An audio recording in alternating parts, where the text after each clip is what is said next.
Hello everybody, how you doing? It's Damon from Damon's List yet again with a video. And this time, since I've noticed that many of you prefer to hear about me, about talk about wrestling, I talk about to me what I felt were in previous video I talked about my greatest WrestleMania matches.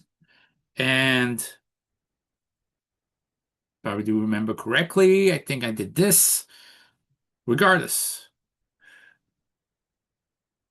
I did not. So that's on me. I will do it in the future. But today, that's it for my part. Today I will talk about my worst WrestleMania match of all time. And keep in mind, in this case, I made sure to make sure that one WrestleMania, I only take one for each WrestleMania. So that means one WrestleMania, I cannot pick, like, say, three matches from the same WrestleMania. If there are more than one match, they're in the same category, they're in the same ranking. If not, well, they're not part of it. So, without further ado, it's my top 16. Number 16. It's the most recent.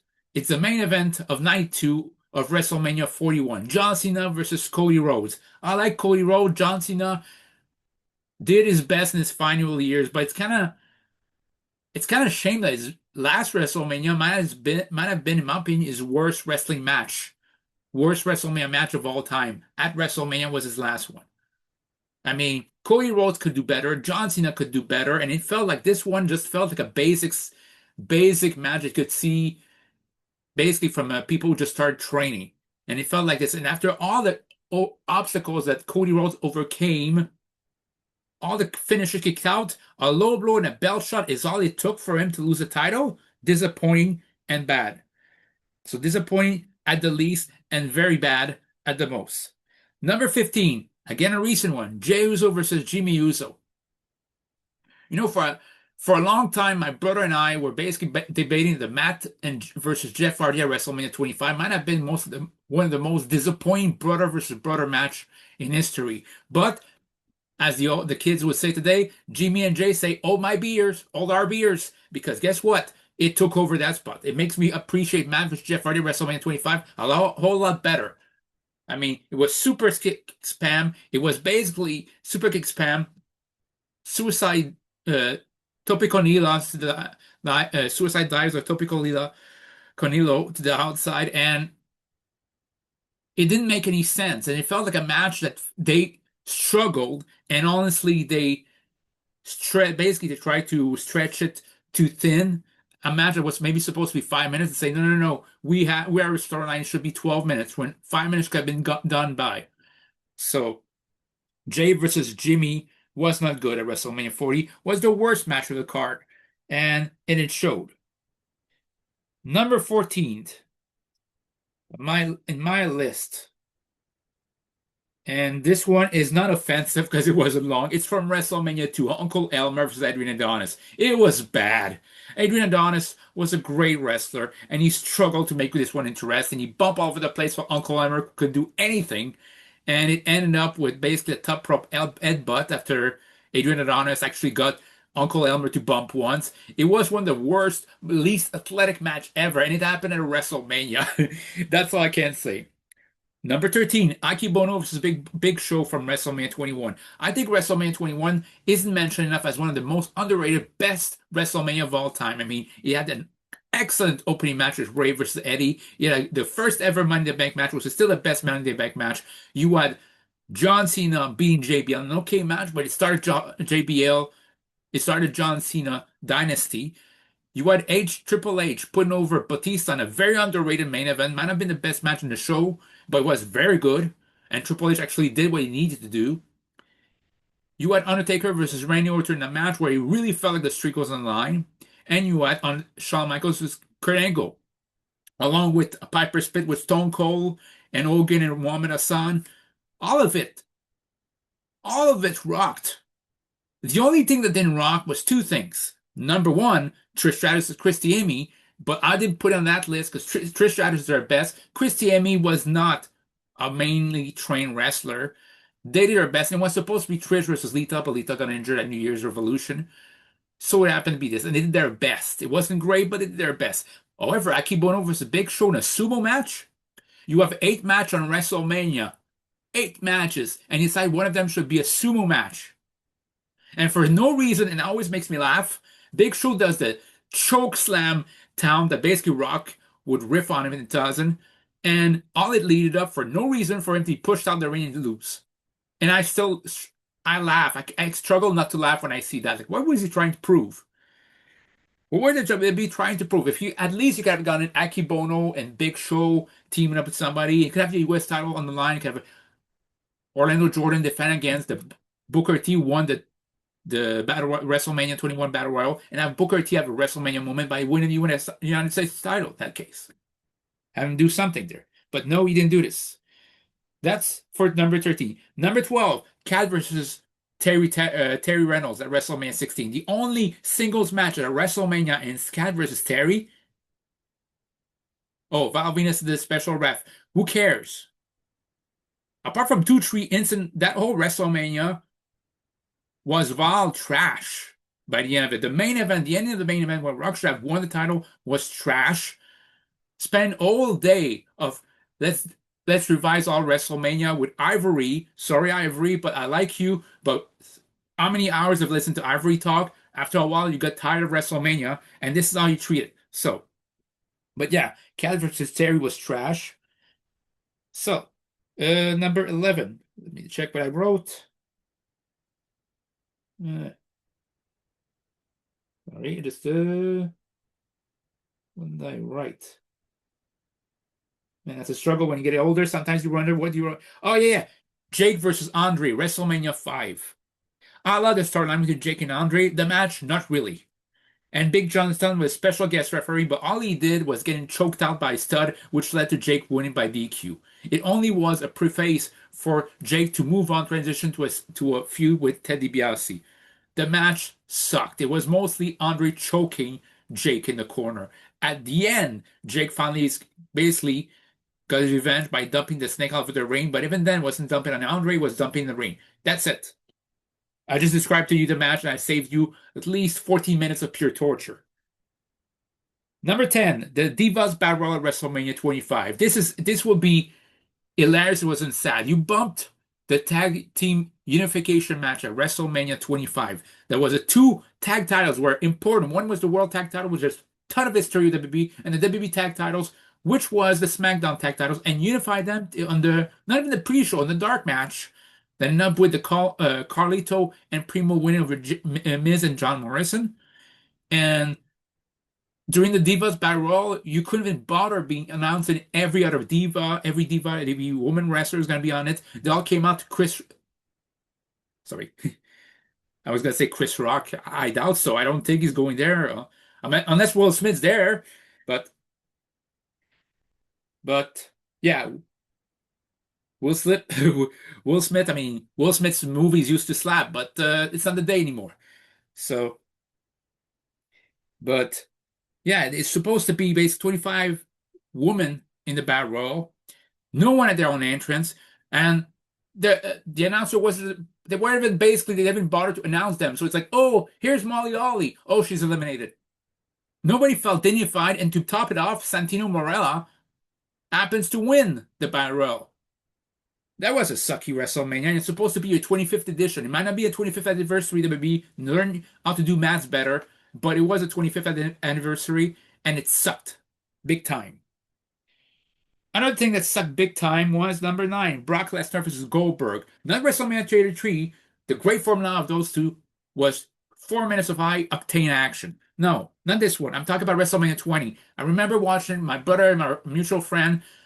We were bored out of our gourds watching this. Like, come on, make a move, somebody. And it's like we were entertaining ourselves by basically saying, seriously, what did Brock and Goldberg basically bet? They bet on basically boring the crowd, and we're making jokes about it. That by the time they actually locked up, we started clapping inside the house. So that was boring match. Two people mentally checked out, physically checked out. There's nothing better. And it's like it's one match where the referee is more over than both of them, and the referee actually.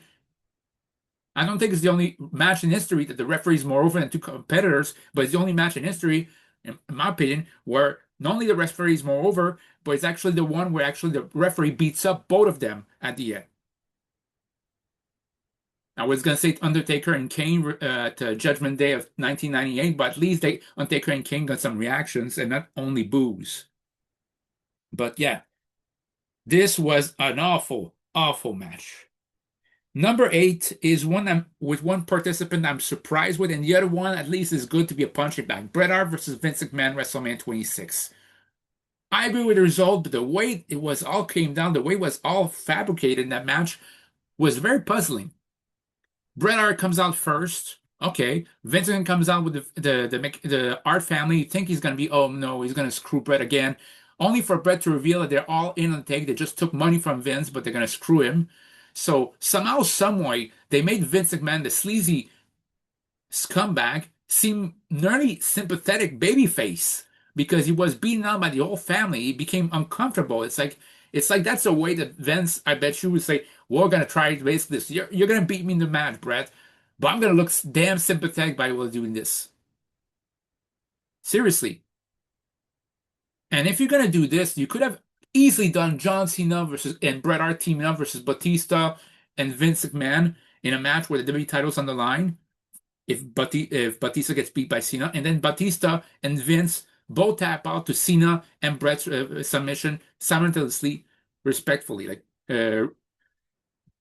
respectively. So basically, you could have Cena tapping out Batista the STF, and Brett tapping out Vince with the sharpshooter. You could have done this easily in that match, but no. Not only did you do this, you had to make a single match. That's not 5 minutes. That's like over 12 minutes of this.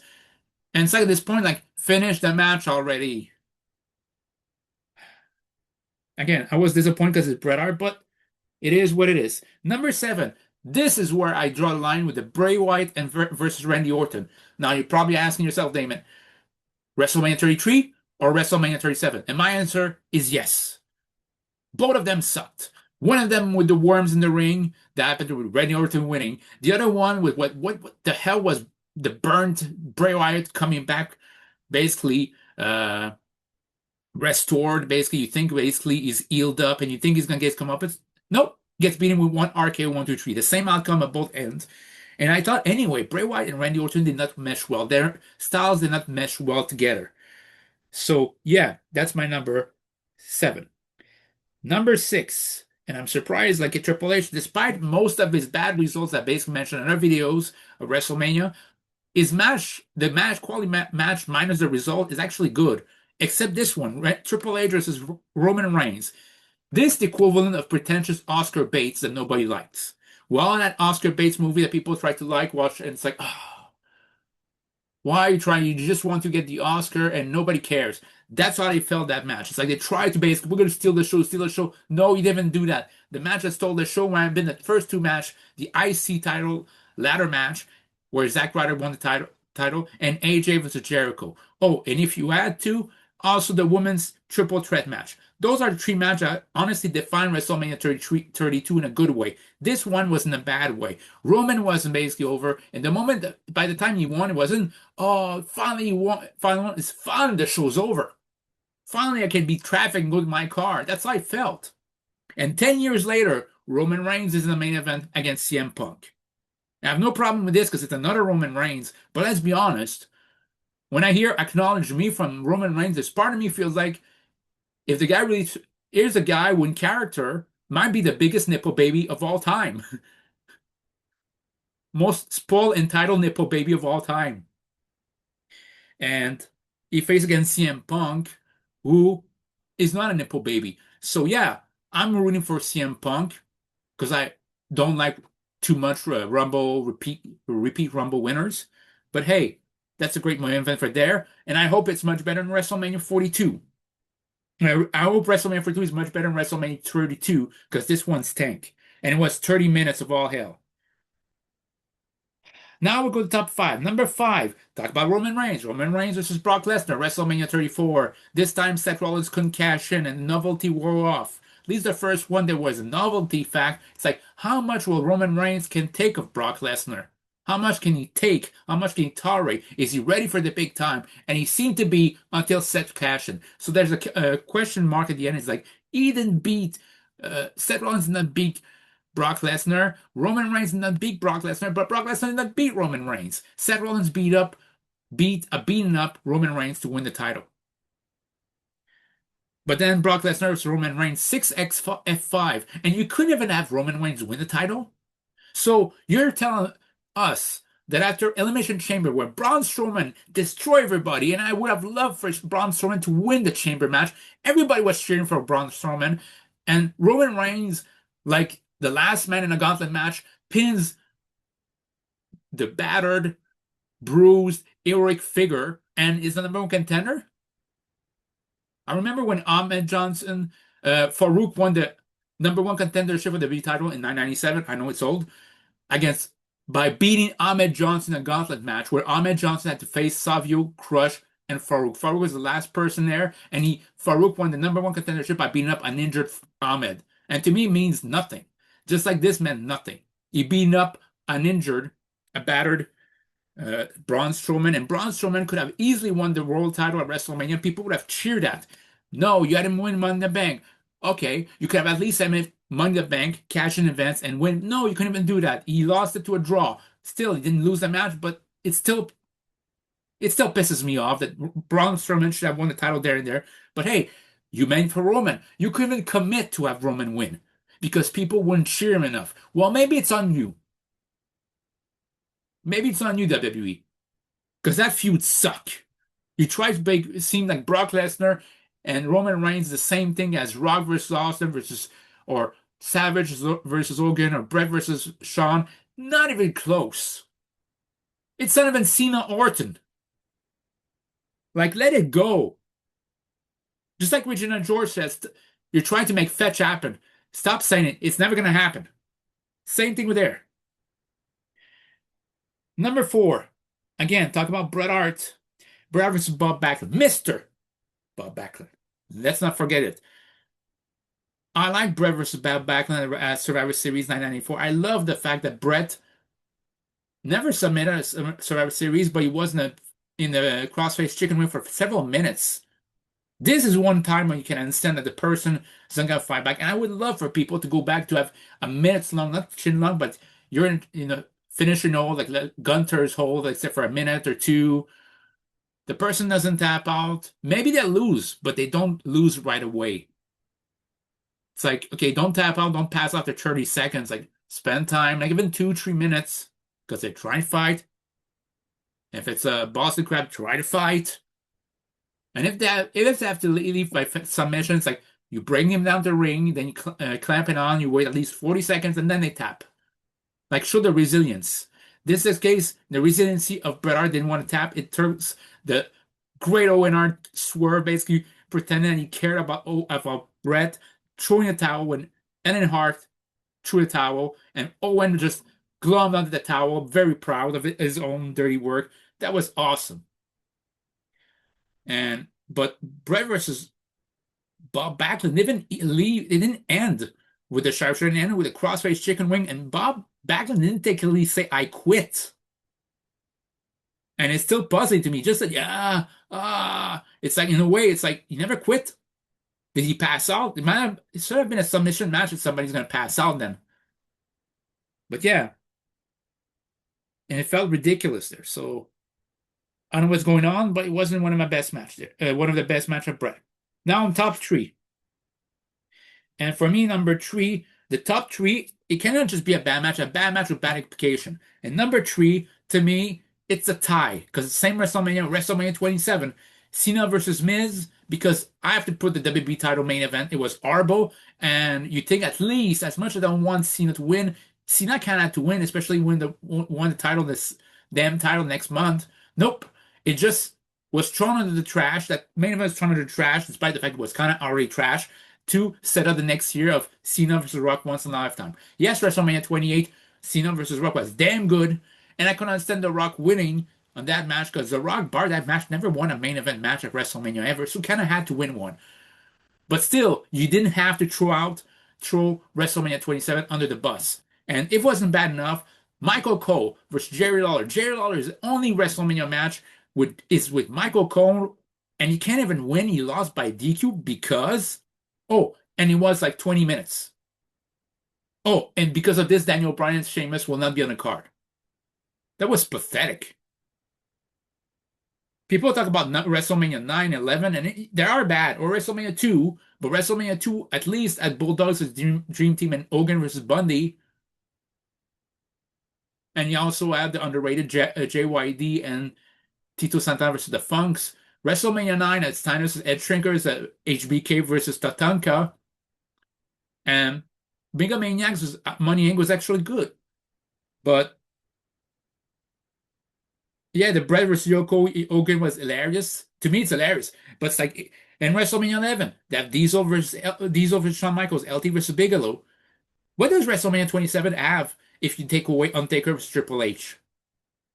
Nothing. So that's that big consideration as the top one of the top three worst WrestleMania of all time. Number two, speaking of WrestleMania matches that quite frankly ruin a lot of things, how about WrestleMania 30, Brock Lesnar versus Undertaker. I basically did a video about how I would have booked this streak, and I would have not ended it there. As far as people say, oh, people were shocked, it did something. If you had to book someone to go over Undertaker, I believe it should have been somebody who, A, you build as the future of the company, somebody, two, who needs to be built up, not somebody who's already built like Brock Lesnar, and three, who, in my mind, should have been undefeated at WrestleMania as well. So you end one streak, and it's a big another. That's how you pass the streak. That's why I recommended Roman Reigns to do it at WrestleMania 33 while making sure that he's not losing at WrestleMania 31 because he wouldn't be in the main event position at WrestleMania 31. He would be facing Seth Rollins and beating him.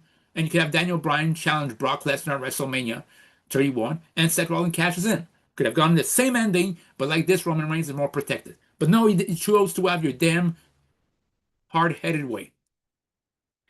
And ending the Undertaker's streak to me is ending basically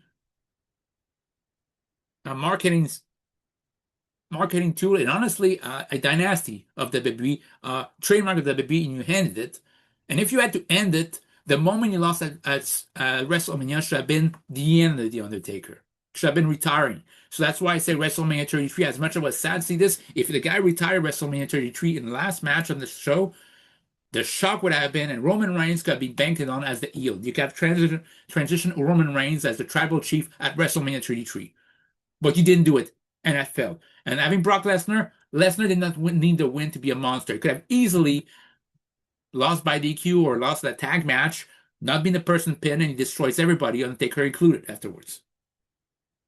So that was a waste. But number one, speaking of Undertaker with Giant Gonzalez. And this one, again, it's legendary bad. El Gigante in WWE was better. I know he was better in WWE, but this match was bad. And it's the only streak match that ends with a DQ. And it's like Undertaker struggled doing anything there. Giant Gonzalez couldn't basically wrestle well because of his size, basically was problematic for him. And the Undertaker could struggle to do anything but chops to the throat and clotheslines. Oh, God.